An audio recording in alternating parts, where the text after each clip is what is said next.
My question for the girls, since the series is about arranged marriage, no? Anong dream marriage proposal niyo? The girls, katawa niyo? Paparinig na. Just for fun.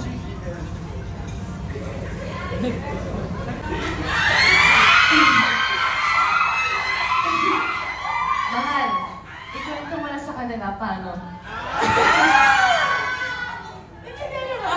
Propose na?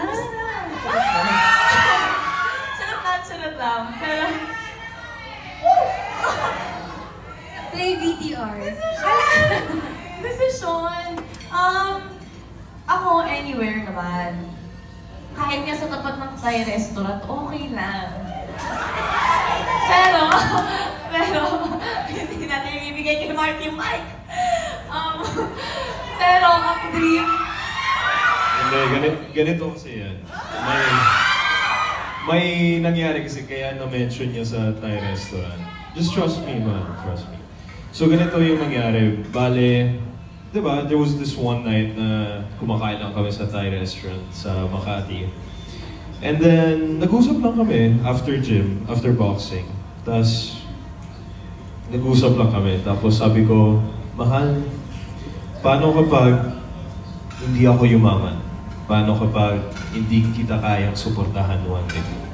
Paano kapag hindi matutupad yung mga pangarap natin? Kung sakto lang yung kita ko at hindi ko makuha yung magandang ring or basta magandang sing-sing, kahit ganito ba, i-accept mo? Tapos kinuha ko yung banana leaf dun sa Thai food. Tapos tinay ko, sabi ko, tatanggapin mo ba to for the meantime? Tapos isusunod ko na lang ba? Sabi niya, ang sabi mo? oo.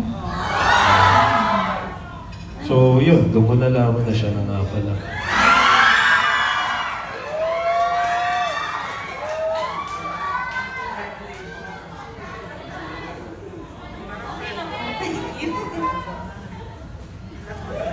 Ang hirap sundan. Krisha. Krisha yung first. I've never really thought about that before. Paano mo ba gagawin? Joke lang! Hindi ko alam. Wala akong ano. Nalamig siya. Sabi niya, uy, lumamig yung papay.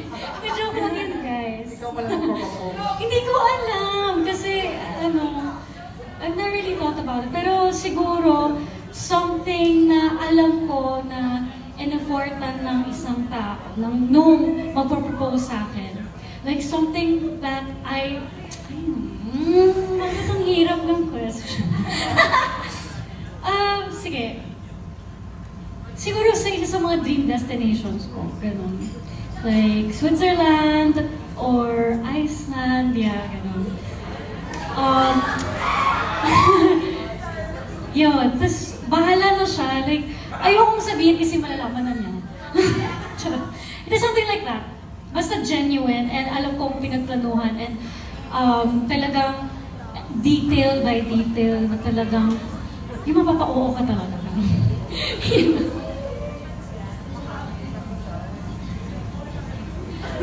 Ako po, syempre, something intimate and sincere. Nararamdam mo talaga yung sincerity ng tao. And for me, it's not about the grandness, pero siguro iba pa rin yung feeling kapag pinag-effortan. And that feels intimate and sincere. I think yun yung pinaka-importante, Tita Dolly, na ramdam mo talaga yung gustong sabihin nung opo. Thank you po.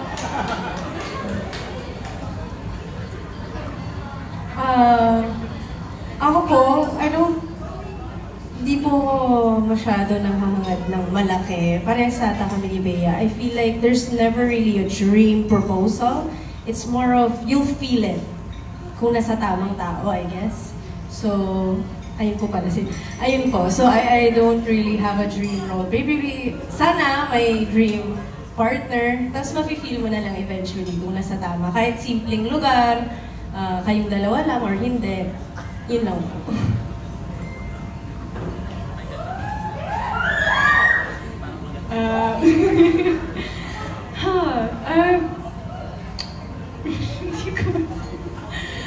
Wait, how do I answer this?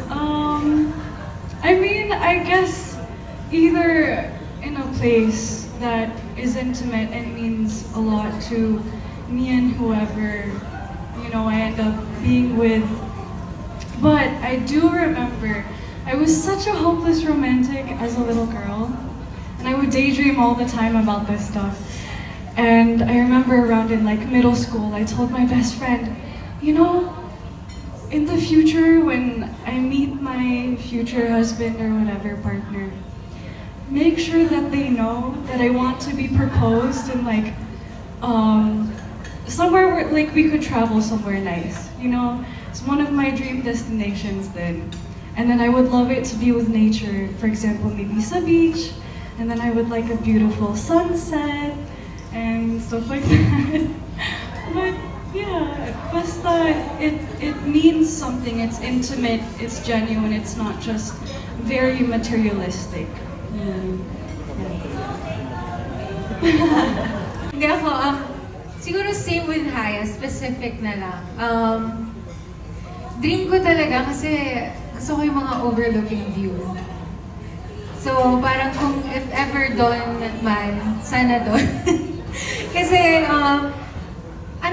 unexpected eh. Kunwari, pumunta ka sa overlooking view, hindi mo naman expect na magpo-propose yung isang tao doon.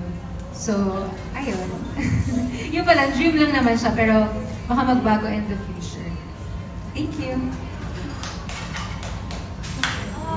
Akin siguro something genuine, intimate, and sincere. And, ayun, yun lang. Very straightforward. Yun lang.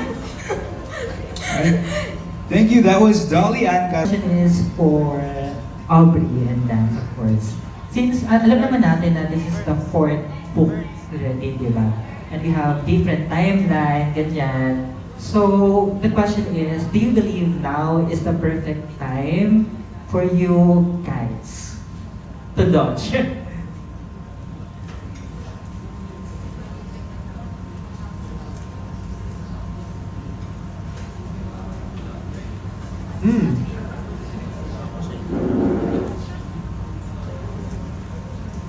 I believe so, because the last how many years, 3 to 4 years, have been pretty rough for me as an actor. Probably last 16 years. So ang tagal namin inantay ito, and I think this is really the perfect time because yung hunger namin to prove everybody, to prove to everyone na kaya namin gawin to is there, and it's never gonna go away. That's all. Thank you. Yeah. Same. Like I can say now, this is the perfect timing. Kasi we've waited talaga for so long for this kind of opportunity. And ayun, I mean sa workshops, nasasabi namin, we have the same goals. Like we want this. We really want this. And etong timing na to, for us, it's perfect. Kasi tagal nga namin naghintay. And hindi naman to siguro i-bless sa amin ni Lord kung hindi ito yung perfect para sa amin. Thank you. Thank you so much. Thank you.